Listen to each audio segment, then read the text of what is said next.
来看数位发展部的消息，民众党开记者会，讲数位部明明登记的职员，敢若261个人，编3900万，请58清洁人员，而且呢薪水拢真悬。数位部赶紧驳回，讲清洁人员敢若5个，啊若被指控讲清洁人员平均的月俸56000，数位部讲敢若38000几块，实际付51000，是因为有劳健保等等相关的费用。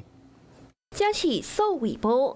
编制员工算起来，敢若261个人。严格说好，民众党传也了讲，敢若清洁人员都占58位，50几人在做清洁工。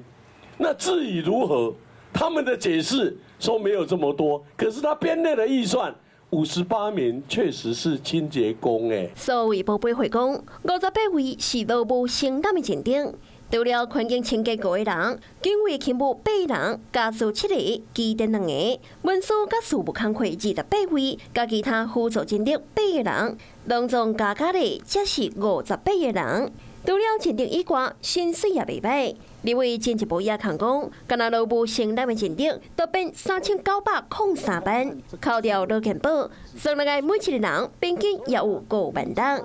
那对认定有基本，民众党对数位部其他预算的变动嘛有记录。考察任何一个国家，他不写清楚的。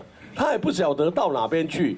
那依照这种编列2200万的出国理会，他们是200多人，平均一个人不管你有什么任何职务，那以人员来算，一个要8万块钱以上。